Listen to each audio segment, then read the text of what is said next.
Ye Watchers and Ye Holy Ones by Rafael F. Ramos, read by Rafael F. Ramos. Chapter 9. The Surface of the Earth. The beautiful pale creature was stark against a cloud-free, sunlit sky, its iridescent blue-black wings shimmering as it glided on thermals and then gaining altitude with heavy wing beats, searching, desperately searching, for land. The wine-dark sea stretched infinite, embracing the world in a vast waste of deep water. The tallest mountain peak the creature could just barely perceive a full 5 fathoms down, which meant the valleys, the plains, the villages, the cities. The creature's wings shook with rage, but they steadied, careful of who were in its arms. A girl, just barely a woman, impossibly small and impossibly thin, slept fitfully against the creature's robed chest. Swaddled tightly against her chest was an impossibly thin baby boy, his head looking grotesquely huge in contrast to his small, listless body. Looking down at both of them, the creature's face at times looking female, at other times looking perfectly androgynous, settled on the strong, square jawline of a young man entering into his latter 20s, his skin still smooth but his eyes beginning to sink with tired despair, which only enraged him more. Keep the girl and the baby alive. Keep the body materialized. Keep flying. He cannibalized his own self to feed his wife and son via energy transfer. But he also needed to conserve energy for himself, to keep his wife and son aloft from their watery grave below. Save them from drowning, save them from starving, save them from drowning. He could feel the matter of his own existence straining, wanting to wink out into shimmer and light. 40 days of rain, 150 days of flood, no end in sight, and he raged against his impotence, his inability to save the humans that he saw as his people, his inability to save his own wife and son. His rage was chaotic, and all points bulletin sending of screaming and cursing and crying to nobody and everybody, knowing full well that nobody with power was listening. That damn ark, he swore, his mind filled with the image of the Titanic ship shining bright with the reflected light of heaven, which expanded out in a force field so potent that he could not break through, lest he crush his frail cargo against it. That goddamn ark. A small brown hand reached up, touching his chin lightly before settling on where his heartbeat would be. Hush, love. He started. In all the time he had known her, not once did she communicate this way. You can send? Is this what this is? He felt her smile and her sending. Yes, I can send. For how long? For always. Why didn't you do it earlier? He felt her shrug. There was no need then. There's need now? Her sigh rippled through him. I can no longer talk, and, she added quickly, feeling his sudden panic, you need to know something before I die. He began to protest, but she only pressed her tiny hand into his chest as she sent her long-held memories. The smell of lavender and sweet water, and a gourd rattle so red that it glistened, the plump, doughy skin of a woman still soft from childbirth and postpartum, the slow tears falling silently and gently around soft kisses on forehead, baby cheeks, and tiny fat hands and feet. Over time, the tears would lessen and lessen, the skin would shrink and firm, and the rattle would be put away. But Mara's Tanta always smelled of lavender and sweet water as she would slip into Mara's nursery between her palace duties, relieve the nurse, and rock her in her lap, humming a song, telling a fairy story, or reading a rare book. She taught Mara, against all custom, to speak and read, and with language, the little girl's earliest memories stayed with her as she would retell Tanta's visits to her aloof but gentle nurse when Tanta wasn't around. Sometimes the nurse would bring Mara to the palace gardens where the little girl would help Tanta plant some medicinal plants of Tanta's native homeland. In those excursions, Mara would play in the dirt while Tanta smiled and laughed, calling Mara my little river, for she would babble and run around the garden, as vibrant and alive as the great river for which fed into the kingdom's large city and its growing people, greedy for food and land. For 4 years, Mara wanted to call her guardian Mama, but she always insisted on Tanta. She was aunt, not mother. In her 5th year, Mara realized that Tanta's lap was getting smaller and smaller because her belly was getting bigger and bigger. Then one day, exactly a half year before her 6th birthday, Tanta did not relieve the nurse, which angered Mara. She threw a tantrum and the nurse scolded, Hush, Mara. I want Tanta. The usually gentle nurse gave her a little shake. You must never call Queen Annika that again. She's a real mother now. Prince Halim Pirad was born last night, and it is time that you remember who you are. You can't talk to me that way. The nurse, her eyes glittering, gave the little girl a harder shake. You may be the daughter of King Rod, but remember that you are only the illegitimate daughter of a dead concubine. It is only the generosity and weakness of a queen who had lost her newborn son when you were born, a birth which caused you your weak full-bodied mother that has kept you here at all, as spoiled and pampered as a pet peacock." The nurse let go of Mara's arms, sending the little girl to stumble backwards and sit down hard on the lushly carpeted floor of the nursery that was no longer hers. "Remember who you are," her nurse declared, her aloof tone cold and frightening to the newly displaced child. That night, she slept in a simple little room in the female servants' wing of the palace. A different woman was assigned as her caregiver, as her nurse now served the new prince and the convalescing queen.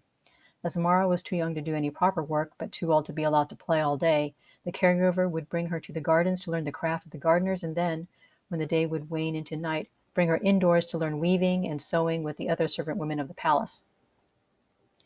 The next 3 years were a blur of monotony and silence as Mara learned to close her heart as she opened her eyes and ears. She observed the exhaustive, thankless works of the servants. She learned about the role of her mother, to produce a son, when Queen Annika was feared to be barren. She learned about her mother's cremation and scattering of her ashes in the river. She learned about her father's decision to have another concubine because of Queen Annika's inability to bear children, a decision never enacted once her pregnancy became official. She learned about her father's continuous conflicts, battles, and negotiations in far-flung lands, and the perpetual pursuit of expanding and securing his kingdom. All these things Mara learned by keeping silent while hearing the non-stop murmur and private chatter of servants' gossip. All these things Mara was warned ahead by her ability to see the odd colors and shapes of intent and emotion of the people around her. Once she stilled her own thoughts and emotions and laid her mind as open as a basket catching rainwater. When Queen Annika came to visit her with the little prince, 9-year-old Mara already knew she was coming, from the gossip and the color of servants radiating bright yellow, a happy, expectant color. She arrived in the common room, the servants' women's wing, the 3-year-old prince in robes of royal purple, holding onto the queen's hand, looking timidly at the group of servants before him, and turning his face into the soft, warm folds of his mother's dress.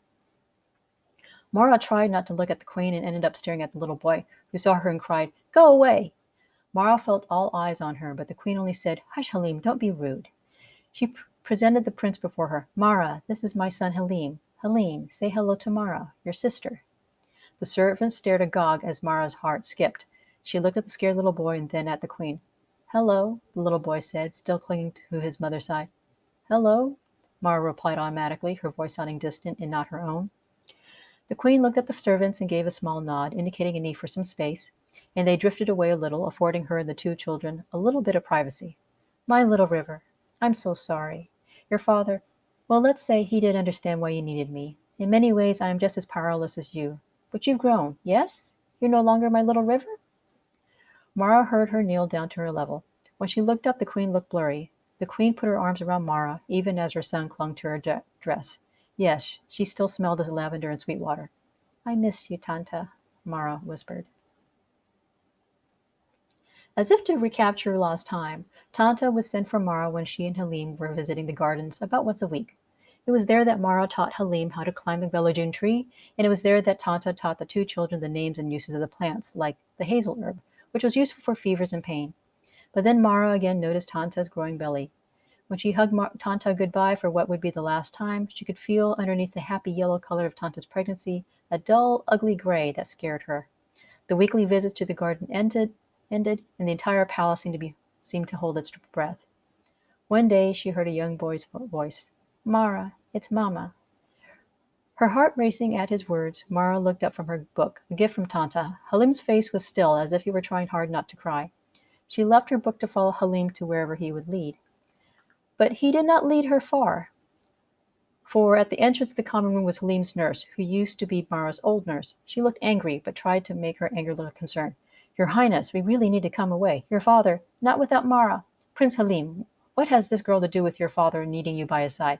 "Nothing, but Mama was her Mama too, and she'll be by my side. I command it." The nurse sighed at his words. "Your father will not be pleased, but Mama will be, and it's Mama I care about, not Papa." Mara could see the woman debating within herself on whether she felt like arguing with a stubborn little boy and then physically having to remove him from the women's wing like a sack of food or a young animal, or just giving in to his demands so she could escort him away quietly. But the king's might was on her side, and Halim had already learned that what everyone else knew, only the king had power. "No, Prince Halim, it is your father's command that you, and only you, stand by your father's side. And we don't have time for this, your Highness. 1 minute arguing with me here Means 1 minute less you have with your mother. Halim's face stilled even more. It became a mask that looked awful upon a person as young as he. It was a mask that Mara was fully used to upon herself, but not on the shy, sincere face of Halim. He turned to Mara and let the mask slip a little as he whispered, "I'm sorry." Then he left quickly, with the nurse immediately behind him, closing the common room doors. Only when the palace bell tolled 3 hours later, at an unusual time where there were no routine activities, did Mara know, for she knew, that Tanta was dead. She was dead, and Mara never even got the chance to say goodbye. With a stifled cry, Mara sprang up from her bed and ran, tears threatening to fall, all the way to the gardens, as dark and abandoned as a graveyard. She stumbled to the bulletin tree of her childhood play, and, sitting underneath with her knees drawn against her face, she allowed herself the freedom to cry. For her mother, long dead and burned and thrown away. For the little boy who died when he was born. For the little boy who just lost his mother. For the tiny baby who died with its mother still in the womb. For her Tanta, the only mother she had ever known. For herself, who was as bound and trapped as they. After a time, the wild sobbing gave way to quiet, gentle tears. She wiped her eyes with the palms of her hands and looked up at the sky. Through the spreading branch of the bellajune, she saw the black sky thick with stars. She stood up, her arms wrapped around herself from a sudden chill of the desert night air, and left her place of solitude for the empty loneliness of her room. The funeral of the next day was a blur of wailing people, thick incense of the priest, and the slow procession towards the royal burial grounds. King Rod led the procession, a large imposing man with hard black eyes, the heavy black mourning robes just barely brushing against the dirt and sand. He had commanded that Prince Halim join him, but in a rare instance of rebellion, the prince only agreed if his sister was with him. Unexpectedly, the king accepted this term, and Mara, the king's superfluous offspring, found herself holding Halim's hand tightly and staring at the dirtied hem of her father's mourning robes as they marched to the queen's burial place. Mara closed her eyes, not wanting to see the linen and silk-wrapped body, and she felt Halim's face buried in her own simple mourning robes, his tears flowing into the cloth as Mara simply held his hand, breathing in the dry, dusty air and the thick incense of myrrh and cedar. "Is it over yet, Mara?" Mara felt the sobbing behind the words. "No, not yet, but soon. Stay strong, Halim." "I'm trying, Mara. It's hard." He rubbed his eyes against Mara's robes like the 7-year-old child that he was. "I miss her." "I miss her too." Mara opened her eyes to see their father set the last stone against the entrance to Tanta's burial crypt. The formal 1-year mourning period began that day. By year's end, the world Tanta left behind would be falling apart. First came the fever that swept through the kingdom like fire, sickening so many and killing enough of the sick that the people beseeched both king and priest for salvation. As the hazel herbs were exhausted and the funerary pyres were fed nonstop, the dark smoke blackening the sky. Then came news of an invading army conquering the neighboring lands bordering King Rod's domain, and like a predator stalking its weak prey, crossing to the far hinterlands of the kingdom. The frenzy of fear and despair nearly drove Mara to madness, as she was powerless to do anything except witness the catastrophe around her.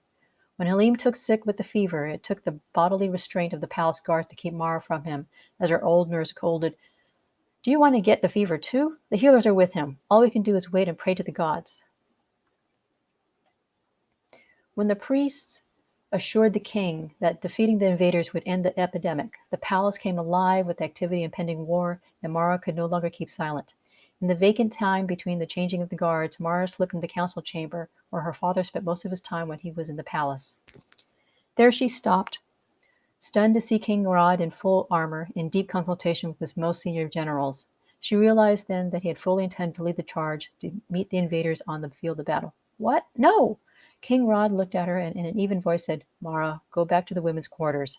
Mara shook her head. How can you consider going out there? How can you have generals, you have soldiers. Father, how can you risk your own life? This is no concern of yours. Leave us." He turned his attention back to his generals. "No!" Her voice rang out close into the chamber. In spite of herself, she stamped her foot in frustration. "You listen to me. You have a son who is sick. You have a palace, a people who need you here, who need your strength and guidance here, and you're just going to leave us so that you can go out and play soldier?" Her father's eyes widened. His generals discreetly left the chamber, leaving father and daughter alone for the first time in their lives. Mara stood, rooted to the spot. She saw her father strode to where she was, intimidating and shaking in anger as he towered over her. She held her breath, expecting to be struck, and was surprised that her father noticed that that was what she was doing. He stepped back as if catching himself, as if remembering something important. You can't understand. Mara looked at him. For the first and last time, she truly saw her father. Behind the hardened leather and iron, behind the armor and the pomp of his kingly station, was a prematurely old man, his spirit weeping and suffocating black in the deepest blue. In one thunderstruck moment she saw a man who had never struck his wife, never struck his children, never even struck his concubine, who was, after all, only a slave. She saw a man who never had the peace to grieve over his wife's death, and so was in the throes of grief now, and was actually already grieving for his son. She saw a man battling grief and despair, who was afraid that he was losing that battle. She saw a man who needed to fight physically in order to continue fighting the inner battle. She saw all of that, and then she understood. I'm sorry, Father, Mara said quietly. For the first and last time, she saw her father cry. He stood still and silent as slow tears traveled the rough contours of his face, looking so much like Halim that it made her heart ache. She realized then that he was as bound and trapped as she was, bound by duty and responsibility to a life that was chosen for him well before he was ever born. With great effort he stopped his tears, wiping his eyes dry with the palms of his hands in a motion that was identical to how Mara would dry her own tears. In one motion, before he could protest, Mara hugged her father, a tiny 14-year-old girl embracing a hulking bear of a man. King Rod at first remained still, but then returned the embrace, his face anguished as he forced himself not to weep with sadness and love. Goodbye, father. Mara broke away from the embrace and stood apart from him at a respectful distance. Goodbye, Mara, was her father's last words to her, and she left the chamber, ignoring the general standing just outside the doors and looking at her curiously. When the army departed the city, she could see them snaking away across the great plain to the far valley in the distance. She stood upon the rooftop garden of the palace, the highest place in the kingdom, until the horsemen and infantrymen and archers and the man who led them all disappeared into the dusky gloom of distance and sunset. 6 months after the army's departure, the insatiable fever consumed Halim, and it was Mara who led the procession to the royal crypt. It was she who set the last stone in the entrance. 5 months after Halim's death, news reached the palace that the king had fallen in battle, that the kingdom had fallen to the invaders, who were coming to the royal city. Whether to claim it or destroy it, no one was certain. When the survivors limped back home, carrying what few bodies they could salvage for proper funerary rites, including the tightly shrouded body of King Rod, the people discovered that the invaders' leader was coming to claim the throne. On a cold, wintry day, Mara placed her father to rest next to her tanta and her brother.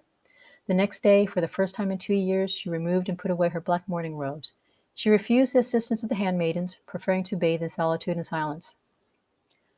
Floating in a blood-warm pool smelling of lavender and sweet water, Mara thought of her mother, of the woman who never saw this room, the bathing chamber of the generations of the queens of the House of Brill. She felt the smooth, carved stone surface of her bath and breathed the thick smoke of cedar, lavender, and rose rising from the vessels of incense hanging above her.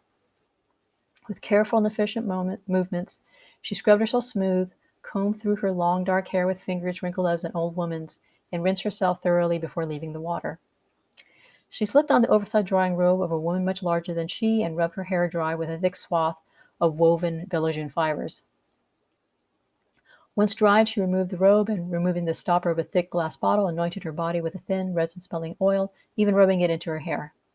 Only after she did put on the white underclothes left neatly for her by the undergarments by the handmaidens. She slipped on a thin light green shift and then continued with the various robes, vestments, and sashes until she carefully laid out royal clothes over on her body. Without the aid of a mirror, she combed her hair taut until a single twist secured with a golden comb eschewed the kohl and various face paints favored by high-born women, and stepped out of the comforting dark of the bath chamber into the cold wintry day of her wedding day. In the great hall of kings, as she walked in procession towards the dais of 2 empty thrones, she saw her betrothed for the first time and paused for one heartbeat. The man, still in the armor that he had arrived in earlier that day, was young, perhaps only 10 years older than she was. In spite of his young age, however, he was as tall and muscular as one would expect from the commanding officer of an army that had been on the field of battle for months and years. But it wasn't that struck her still. not even his impossibly pale skin that shone in sharp relief to his iridescent black hair. What she saw underneath the armor, the skin, the muscle, was a burning, flaming color of rage, a red so thick that it was almost black, but underneath even that were a suffocating black and the darkest blue so deep and vivid that even the red could not hide it. It was that black and blue, almost like day-old angry bruises, that were the color of the man's wings. It was the color in the wings, and Mara instinctively knew that no one but herself could see them. She saw the man waiting for her, and she could see that this man, who was more than just a man, was a tortured being, in as much fear and grief and loss as her father had been only a mere 6 months ago, and that now felt like a lifetime ago. The man who was her enemy, who killed her father in battle, was just like her father. For that, she could pity him. And for that, perhaps she could forgive him. And for that, perhaps she could love him. She prayed, not to the gods, but to her mother, to her father, to Halim, to Tanta, to give her strength and courage. After one heartbeat, she continued down that path that she had not chosen but accepted, into the waiting arms of her enemy. Her ears buzzing with wild thoughts, she did not hear the old sacred words of the matrimonial rite from the oldest priest of her people. She barely saw the witnesses of her handmaidens, the surviving members of her father's royal ministers and military generals, and the motley group of generals of her soon-to-be husband. She only saw the man who was not a man, and felt him place the sheer veil over her head and face, claiming her as his wife. With his rule legitimized, the new king sent his wife back to the royal quarters. He didn't even say a word to her, one of the handmaidens whispered to another, thinking that the new queen couldn't hear her.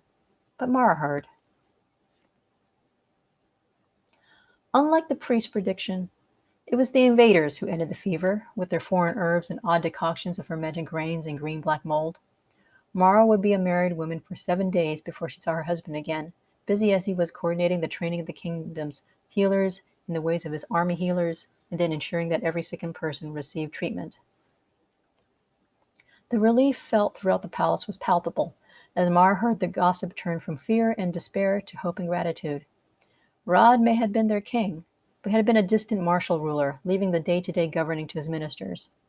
The new king, Malik, accustomed to commanding an army on the move, kept the ministers, but oversaw their action, and, when all signs pointed to the fever lifting, he came to the palace's bedchamber a week after his short and spare wedding. Mara wore what she had always worn to sleep, a simple shift of soft embellishing fibers, queen or no queen.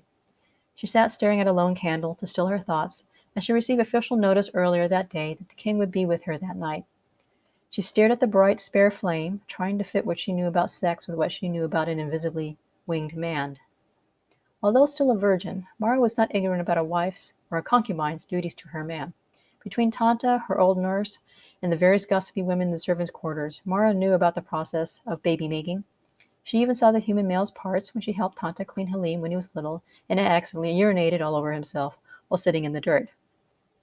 Also, when she was still seen as the illegitimate daughter of a slave, she was sometimes sent to the outer fields to conscript a farmer's daughter into palace service.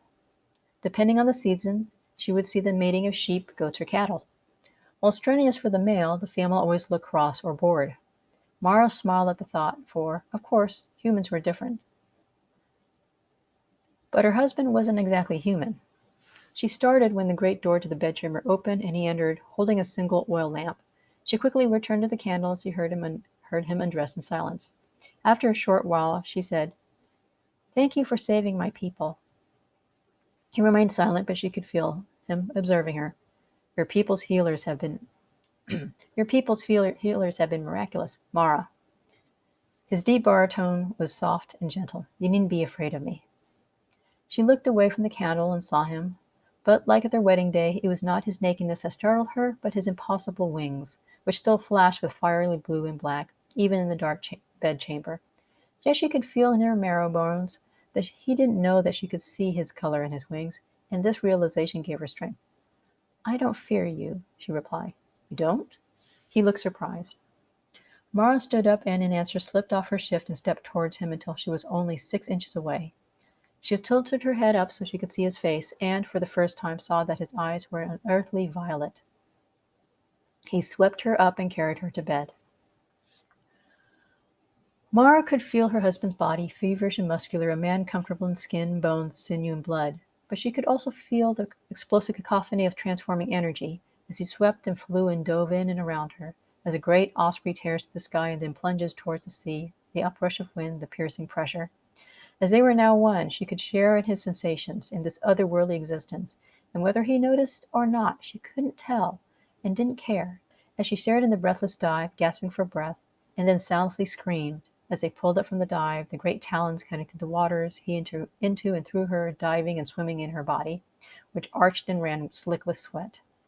After a time the wind and the seas calmed, and Mara came back to herself, and they were just two young people, holding each other gently in a room lit with a low candle and an oil lamp with a dying flame.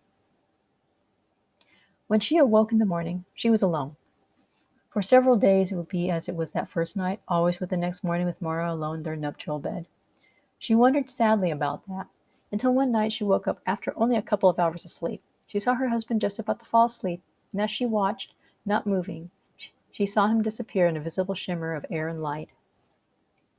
3 months later, and after Mara had endured increasing nausea and tiredness, the healers made official her pregnancy, and she felt terror at those words. Why? Her husband asked, after she shared her fears. Because both Tanta and my mother died in childbirth. She looked down at her increasing belly. And I'm even smaller than either of them.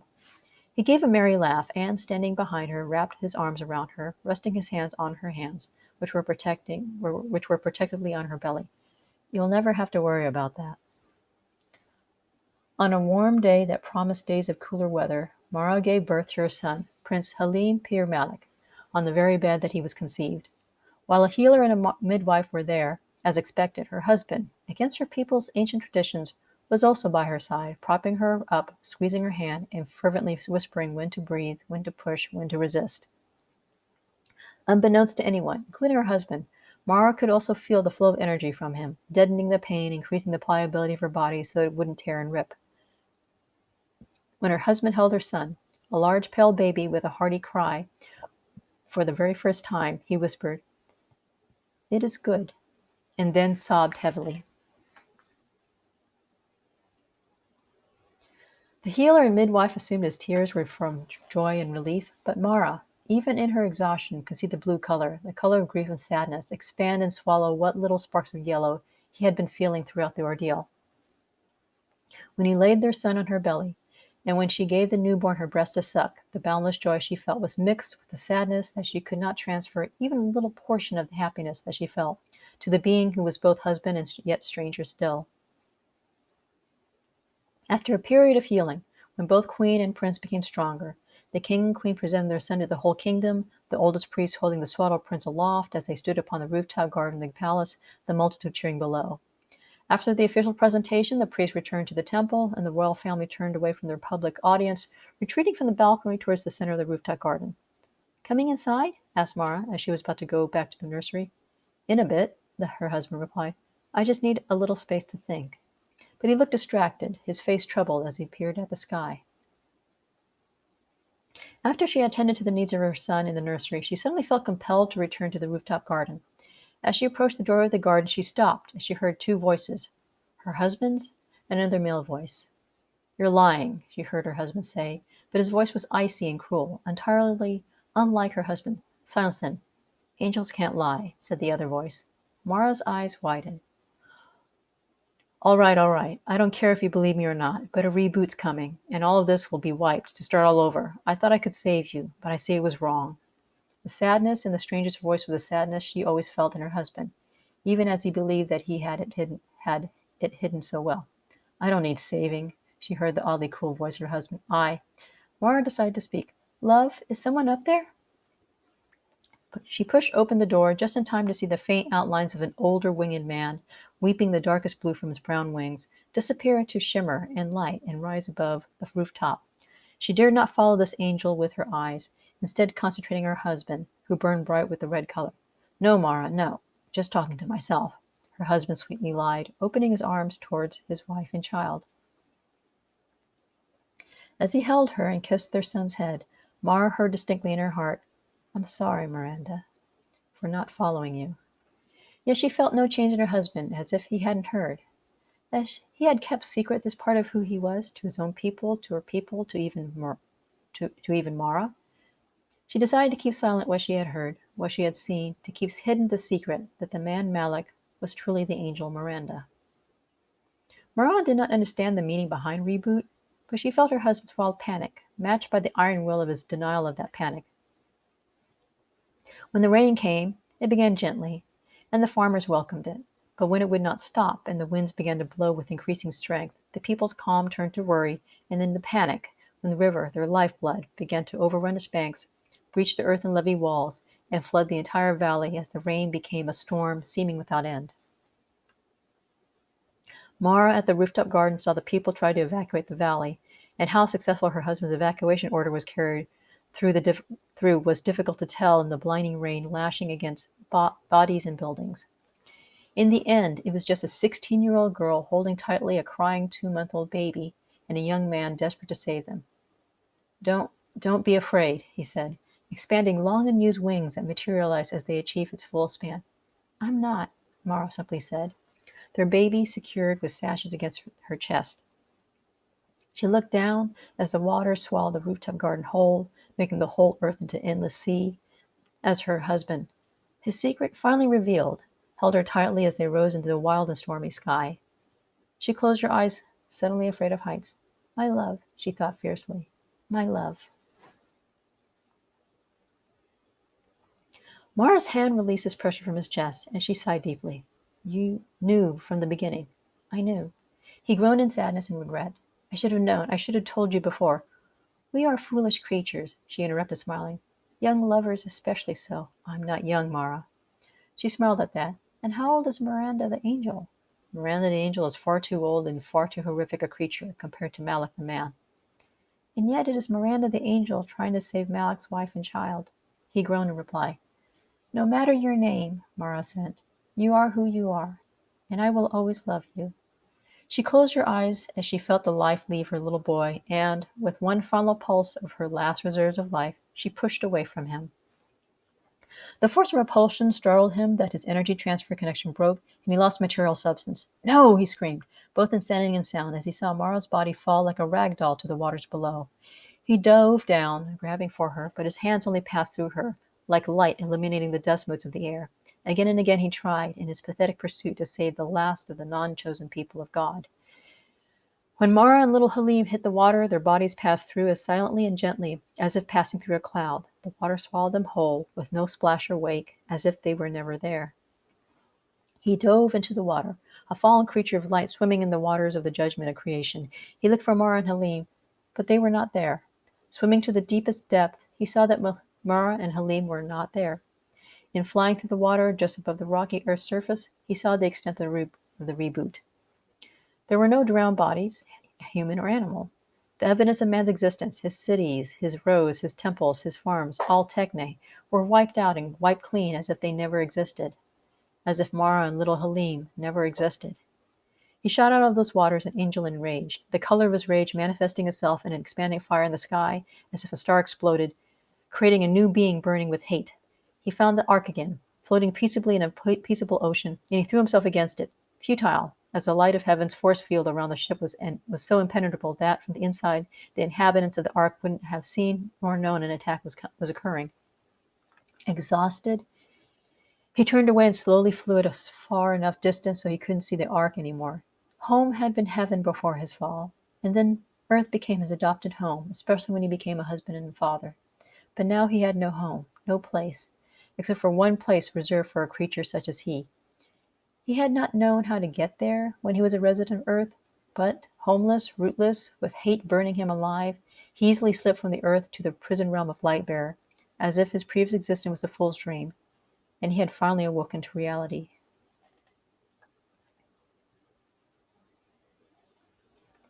Zoe, are you okay? Zoe found herself staring at the step where AJ was conceived long ago, trying to reconcile Miranda Malak's grief and loss of Mara and Halim with her own grief and loss of her father, only just newly forgiven. Unsure of her feelings, she pulled away from Ed as she asked, How long have you known this? Miranda's memory? Ed gave a deep exhale. For you, it would be 18 years. 18 years, Zoe repeated softly. When you were fighting for Jamie's soul and I was running defense above that tower, Miranda accidentally sent.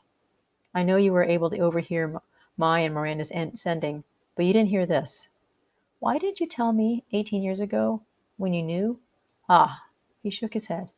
I wanted to, Zoe, but don't take this the wrong way. Both your brother and I felt you needed to know only at the right time. The right time? And how is this the right time? You're angry. No, yes, I mean, Zoe rubbed her eyes in frustration, angry at the tears she found there. That's all ancient history, isn't it? Well before I or anyone else in my family were born. She forced herself to look at the angel standing before her. I'm sorry. I'm being silly. No, you're being human. Ed held out his hand, and Zoe, with a little hesitation, took it. Even a saint is allowed to feel that heaven's keeping secrets, with good reason. But I need to ask you this. How do you feel about Miranda, now that you do know? Zoe sighed. Pity. Pity and fear. It's like a great tragedy. She was heroic in her love as a husband and father, yet it was just that love that damned her, that drove her insane with rage and grief. My own father was afraid of becoming that when our family was falling apart, and he was powerless to stop it. That's why he ran away, to save himself, but to spare us too, to spare us from his guilt and shame. While I could never do what my father did, I can understand it now. And as for Miranda, yes. If AJ had been more like Jamie, I could very well have been like Miranda. Zoe sighed again. Jamie and me and my dad were just ways for Miranda to grieve, as destructive as those ways were. She looked at Ed, whose blue eyes shared the same intensity as hers. She needs help. And that's why I had to wait until you were ready to share Miranda's memory. He gave a reassuring squeeze to Zoe's hand. Miranda's actions wouldn't be forgivable until you forgave your father for not being brave enough to do what you and Miranda could do. Now that you have done so, it will help my current mission. Your current mission? Zoe paused. The one in jeopardy really isn't my father, is it? If he's in purgatory, he's already safe. It's Miranda who's in danger. Who's endangering herself, right? So, this mission isn't really about saving my father at all. It's about saving Miranda. Astute this one is. How do you feel about that? She smiled softly. If you're asking for my blessing, then you have my blessing. Spoken like a true Beatrice. He kissed the top of her head and turned away. Zoe saw Ed walk to the golden ring, but before he left, she asked, Can I ask you one question? Shoot. Do you still love Miranda? Ed paused in his movement. Always. Oh. Looking up, Zoe saw the slowly fading rainbow as the last of the rain clouds cleared away, revealing a dazzling sunny day, and then heard his sending as he took flight, his earthly clothes melting away into a raiment of silvery white that shimmered as he slipped out of the material world. But I love you too, Zoe. This time, neither one said goodbye.